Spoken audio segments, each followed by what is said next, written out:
Steve Nash doesn't only stand out for the way he plays in a world of brash and flashy superstars. Steve Nash also stands out for who he is.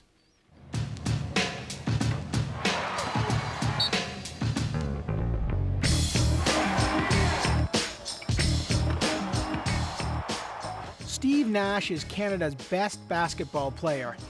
That acclaim didn't used to mean too much. But after 9 years in the NBA, Nash has also become one of the best players in the world. He's having one of the most dominant point guard years that I've maybe ever seen. I've covered the NBA now for 15 years. He dominates the game with his ball handling, his quickness, and his shooting. He makes right decisions. And the word around the league is that he is probably the MVP as they reach the halfway point. Nash to Marion to the 10th floor. I don't know how he saw him. Nash plays point guard for the Phoenix Suns. It's a position based on help, not glory. It requires burying your ego because the true art of the position is in setting someone else up. And Nash is the Van Gogh of the assist. How important is he? Well, last season without Nash, the Phoenix Suns were among the worst teams in the league. And this year with them, they have the NBA's second best record. The Phoenix Suns have some good athletes, but when they didn't have a leader on the court like Steve Nash, they were sort of floundering. It's amazing. I mean, they're the story in the NBA, I think, not only because they were a bad team last year that's now, arguably one of the 1, 2, or 3 best teams in the NBA, but they're reinventing the game. I mean, this is, you're talking about a league that's kind of been a victim of defense, a victim of coaches trying to control every nuance, every moment on the floor, and all of a sudden, boom, you have Steve Nash running with a bunch of fantastic athletes playing the game that kids love to play.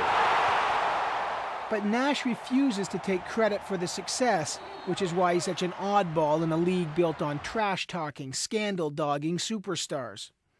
The league's reputation is probably at its lowest point in a long time.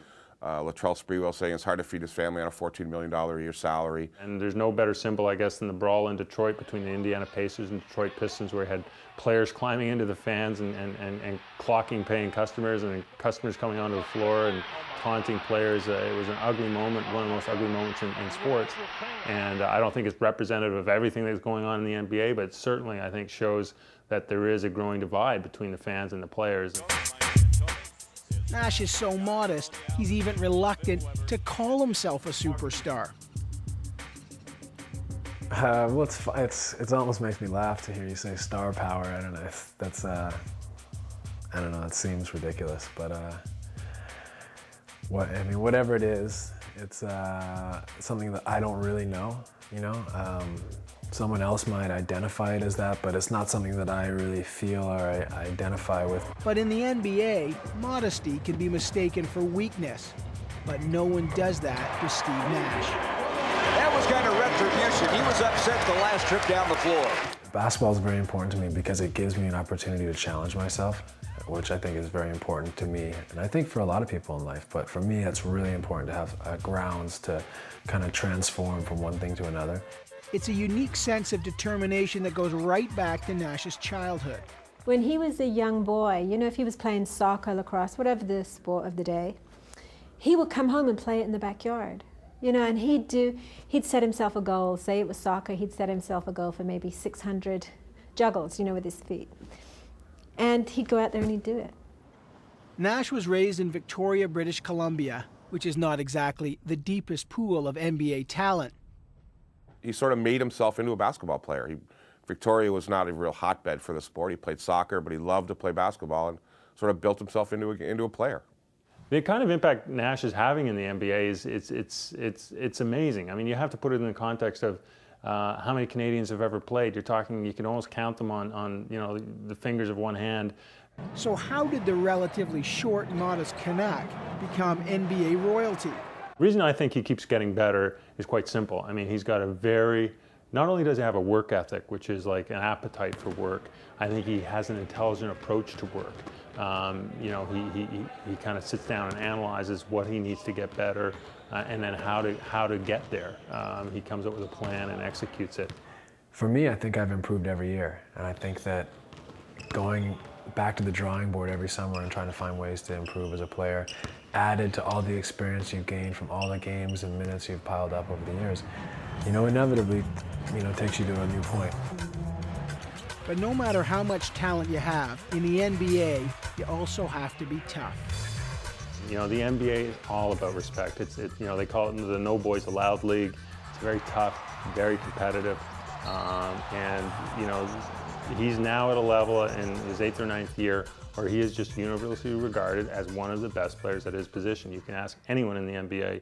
And even the NBA's leading scorer and leading bad boy, Allen Iverson, knows how good Steve Nash is. What do you think of the season Nash is having? They talking about him for MVP, right? What do you think?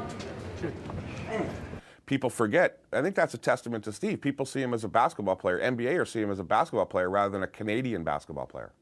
But in a world where stars endorse soft drinks for money, Steve Nash endorses something very different: controversial political opinions. I remember at the All-Star game 2 years ago, he showed up wearing an anti-war t-shirt. I think it's a very dangerous mistake to make at this time in history. He was playing basketball for the Dallas Mavericks, the home of George W. Bush. His statement wasn't, the war is wrong. His statement was, find out more about this before you make up your mind, which is, I think, unheard of in the realm of professional basketball and most professional sports. I'm not afraid to state my opinion on things. I'm not going to seek it out all the time unless I really have the motive to do so. And maybe it's in these attitudes that Steve Nash reveals his true roots. I certainly,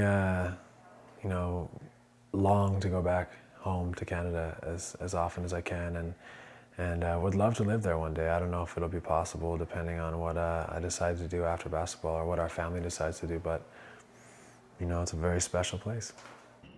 After all, for all the money, the hype, and the media, Nash knows one simple truth: it's all just a game.